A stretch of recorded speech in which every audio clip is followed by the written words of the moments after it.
No, no. Thank you for this interesting lectures, actually, and it shows a lot in common. Actually, as you're speaking of things, I think many of us can relate to what is happening to us. And maybe, do you think this is like a common thing between our nations and cultures? This sort of maybe is that interesting, the same kind of colonization, the British one. And how, for example, in Egypt, we ended up after being relieved or released or free from colonization to another form of colonization. We're discussing that. This again, one party state, you leave us the politics, you visit, or we give you luck, and then wait, in the 70s more or less, we don't have even this or that until we got to them. So it's very interesting, this sort of cycle we go through. And I also would like to get from you exactly what do you mean by backwardness? I mean, how do you define it? How do you see it? Because there is also a debate here. Do we give the people not literate the right to vote or not? And I mean, sometimes even the educated can be much worse than those. And I think this debate even was raised in the remains of the day. If you remember, there is this clause in which they discuss these common people should not be involved. It's only for us, the elite community. Thank you. Yeah, I mean, the second one is easier. I mean, the question of literacy is always a class question. You know, I mean, that's a simple thing. That, you know, you make the world illiterate and then you say they are not capable of governance. You know, that's a silly thing. You know, there's a great story of Paulo Freire, the Brazilian educator, who goes to do a popular education workshop in a rural area in Brazil, and he says to them, you know, they say, oh, doctor this, doctor that, you know, like in Beirut, everybody calls doctor this, doctor that. I feel like, you know, in my family there are no, that's not, you know, they call me by my name and they think I'm insane. Anyway, so they say, doctor this, and he says, I'm not, I'm just like you. And they get irritated and say, no, you're not like us. We are peasants. You are, you know, professor, famous man, whatever. So then he says, okay, blah, blah, blah, and then eventually they start getting irritated with each other. And they play a game where they say, we'll ask you a question, and if you can answer it, then you get so many points, and if I can answer it, blah, blah, blah. And he, you know, says, okay, ask me a question. And they say, ask a question. He says, you know, what is it? Name 2 books by Hegel. And they don't know the answer. And then so you try to point. Then they say, okay, when do you plant X, Y, Z? You know the way it goes. They have a kind of knowledge. But obviously they realize that their knowledge is not the same as his knowledge. And it's very hierarchical. But you see what it does. In India, for a moment, when rural politics had dominance over the state, then the state had to actually express rural life back to the population at large. Because the rural elite and sections of the middle farmers had a political hold on the state. When they lost that hold, it was urban populations that had the state express their views to the rest of the population. So, you know, it really depends when we talk about literacy or voting, it depends who's captured the state. You know, so in that sense, I don't feel like the backwardness question should go there. What I'm talking about backwardness is actually a fairly straightforward thing, which is there is a discussion about backwardness, but we don't actually confront it. We deny it, or we say it's not a good discussion, or whatever. It's a real discussion. But why I like Mary Hamill's, you know, colonialism and barbarism, that kind of approach, is that example I give you is actually not a trivial example. That feeling that everything I have is from elsewhere, and that we as a people contribute so little, and that we as a people, our greatness is in the past. And this is not simply something that the West says to the colonized. It is what the colonized say to themselves. And that's what I mean by the discussion of backwardness. And why the Third World Project tried to frame that in an interesting way is because the argument made was there is no distinction between the fact that we don't have modern monuments, you know, and we don't have our own literature, or a literature that we hold at par with the other literature, you know. Why is it that we say you should be humanized by reading the literature of America? Can't you be humanized by reading your own poets? You know? So that is a way of confronting that backwardness in the same way as post-colonialism confronted backwardness. Except that post-colonialism simply said, backwardness doesn't exist. It's a chimera. I believe it exists. But not in either the way the colonials say it exists, nor the post-colonials say it exists. It exists and it has to be overcome. It cannot be overcome by feeling bad or by denial. And that's how I would understand it.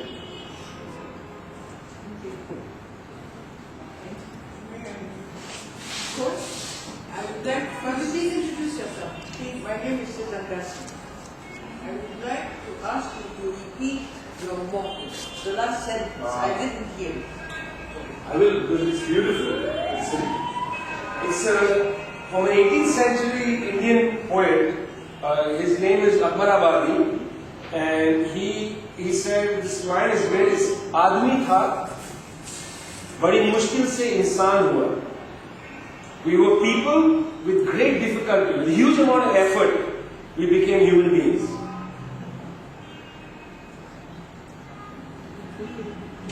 You were peaceful and with great difficulty you became human beings. I mean, human being is what we aspire to, I think.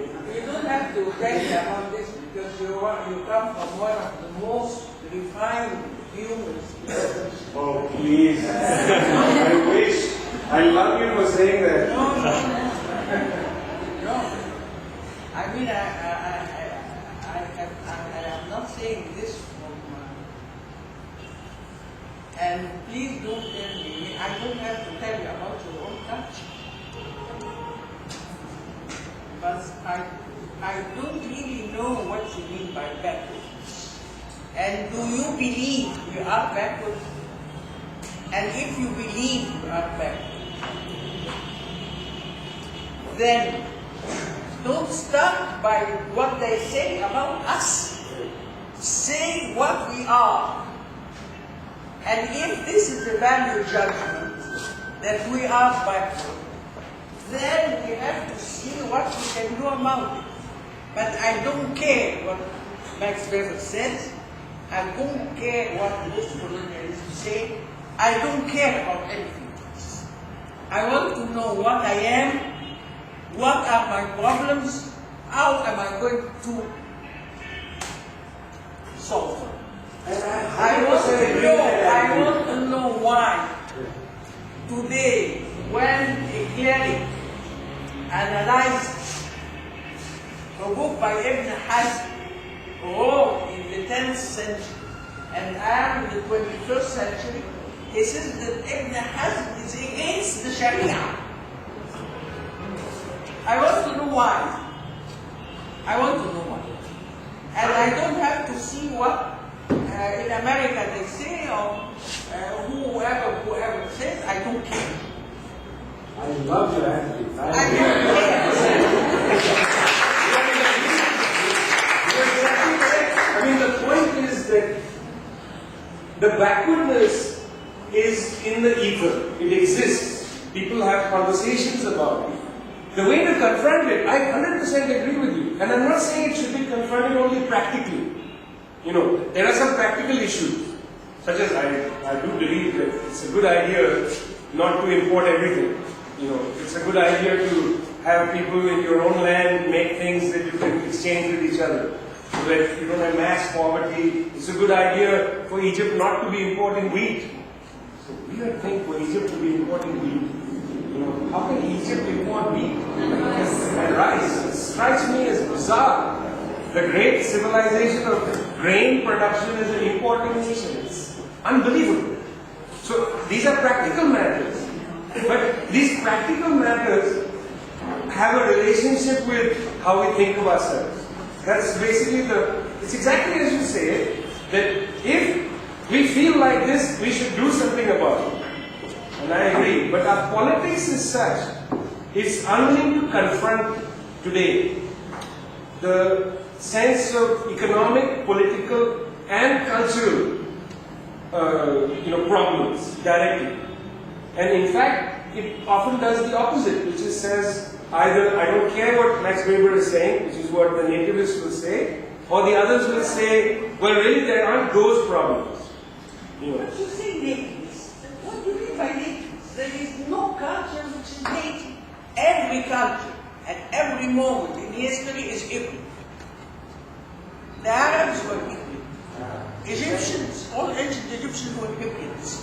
Muslim Spain was Hebrew.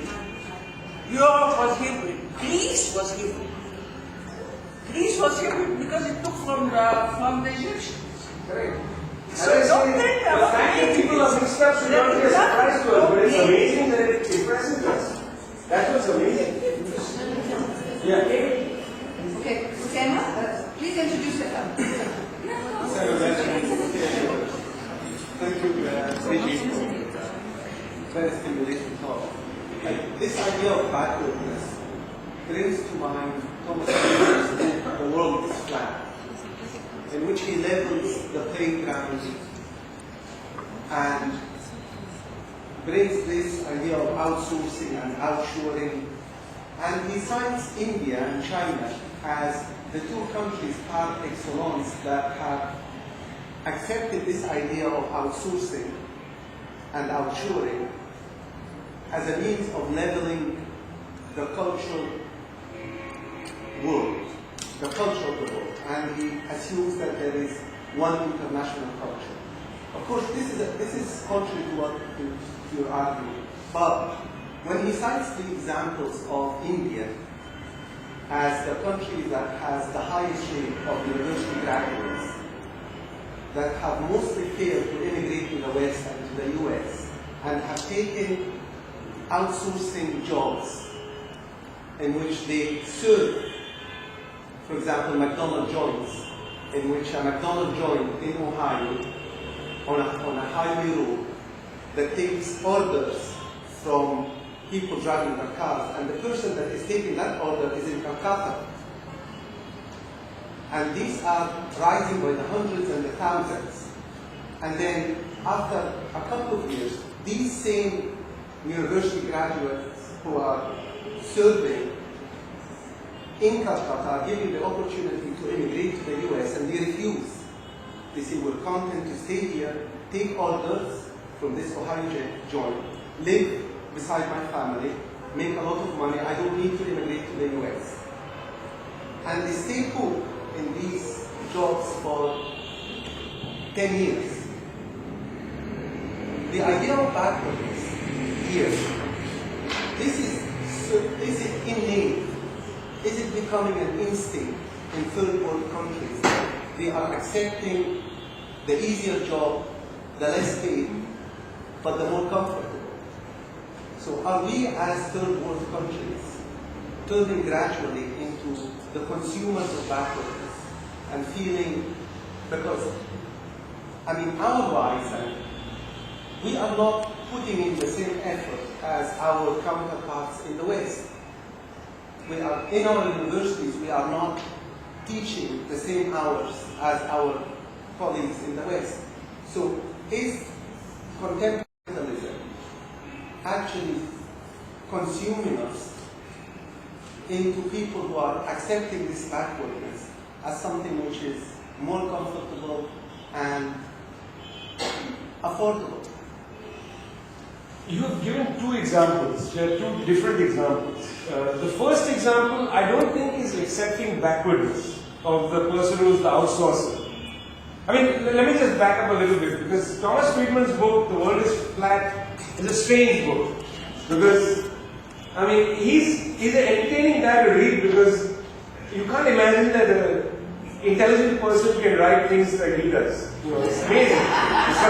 How can you go to Egypt and you talk to a taxi driver? That's his article, Or and you talk maybe to the president or something, these are the few, it's bizarre. It's amazing that the publishing world, it's bizarre that the publishing world can, facilitate somebody like that and he gets built up. But anyway, the issue with the outsourcing has to be put in another context, which is that, you've got to remember that India has more people in poverty, UN standards, more people in poverty than all of Africa's poverty.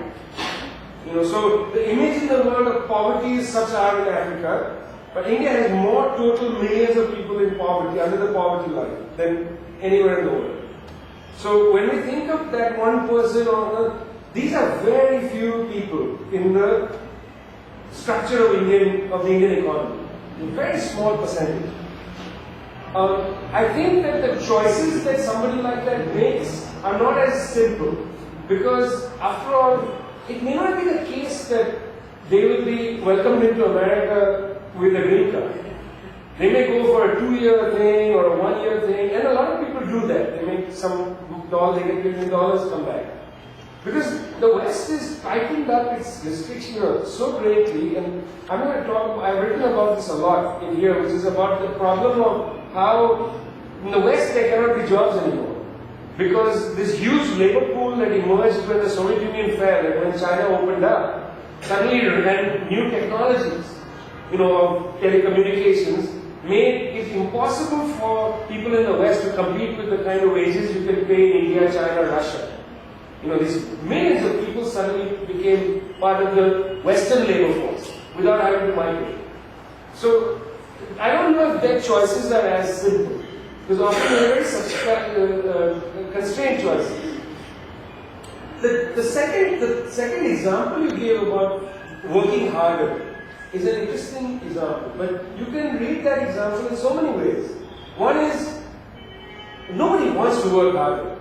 In universities in the West, there is a huge debate now about the corporate domination of universities. I visited a university where the doors have what is called lognetics. It's a company where you don't have a key, but you have a passcode. And the university keeps records of how much time you spend in your office.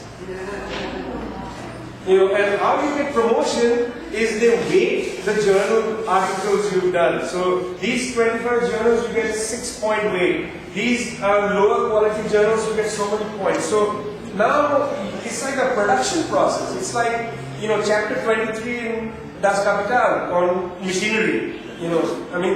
So I'm not sure that people welcome that, because the question isn't productivity, it's productivity for what? You can have somebody producing an article every 3 days, academic article, but you can't read those articles. Nobody, it's like overproduction. Marx argues that what happens with capitalism is you produce so many goods and you dampen the price of labor, pay so much less, that there is no ability for people with so little money in their pocket to buy all these goods that are produced through machinery. In the same way, in the academy, there is so much superfluous journal production, and there is nobody left to read the articles. And I feel like that every day. There's a new journal that is started daily, and often in the West. Because for 10 years there is a need to, and this is an enormous amount to read. And I feel backward in my professional field. Completely backward. I haven't read things since 20-something. Okay? Long time ago. The journal that I get, I just can't keep up with it. So, productivity is an interesting idea. And I think it's not a question of volume of time spent or whatever. We have to, if we're going to confront some of these things about making a new world, making a new civilization, we have to confront, what quality means. If quality is immediately suborned to quantity, then it's an utterly capitalist logic. And so I think one has to fight. Teachers have to fight for the idea of quality. And this is a life and death fight, for our profession. Because I don't believe that quantity is anything. Even the hours you spend talking to students should not be a register of anything. It's got to be your depth of engagement with the students. And you can't measure that. And that's one of the great contradictions of Marx's book, is that the heterogeneous use value has to be completely subsumed by homogeneous exchange value, and you can't exchange things that have nothing in common and have a formula to exchange them. So you can't measure, different people teach differently. But because we start to assess our schools in this rigorous statistical manner, you forget that some teachers are good in a classroom and others are good one-on-one in the cafeteria. Some teachers are very good in reading papers and they give a lot of comments. Other teachers are great when you talk to them about the argument and they give you a couple of good ideas. There is a diversity of productivity. And I think we have to fight to hold that, in all fields. Now, obviously in factories, there can't be a diversity of productivity because the factory worker has been reduced already by the structure of the factory. the nature of the assembly line. You've been reduced to your task. And I think colleges are moving in that direction. We're being reduced to our task, and colleges are becoming like factories. And that is something I think is a very good fight back. Okay, Munir. Thank you very much, Vijay. You talked about backwardness and having to confront our backwardness. I assume to become forward. But who defines what forward is? Aren't we in this sense adhering or rather validating ourselves against something that is prescribed by the West again? And I think when you mentioned the decline of the American power, you did hint at that, but I don't really get what you want to say. That when you hinted at the decline of the American power and that eventually we would have to create our own aesthetic paradigm. What is that aesthetic paradigm? How is it different from a general concept of forwardness that is basically at the end of the day defined by the West? This is a fair question. But I would say back that the opposite of backwardness need not be forward. It could be becoming a human being. And I think the condition of backwardness is the condition of being in the binary of forward and backward. And because that is the condition of the present, that need not be the condition of the future. So I think that the modernizers would have said, don't be backward, be forward.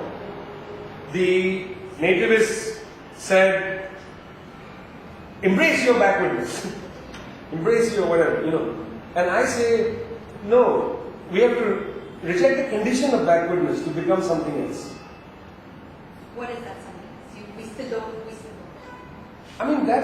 That is what human history is about. It's not about, I can give you some ideas that are my ideas, but those are meaningless. It's a question of the attitude that you will create is struggling against the condition of backwardness, which relies on the idea that there's a forward somewhere. And, as you struggle through that, as you try to say, what is my humanity, what is our collective humanity, how do we understand the world we live in, how do I produce things that people would like to read and that they would give me feedback and we could argue about. I think that process inaugurates new horizons.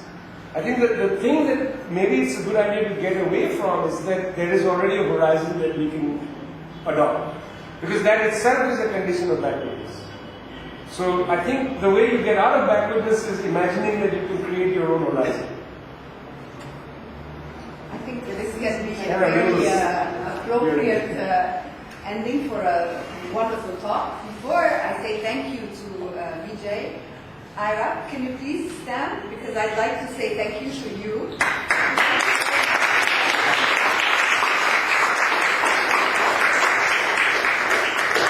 Thank you, Munir, Maha, and Walid for introducing me to those wonderful gentlemen. And I'm sure you'd like to join me in thanking Vijay Prashad for a very interesting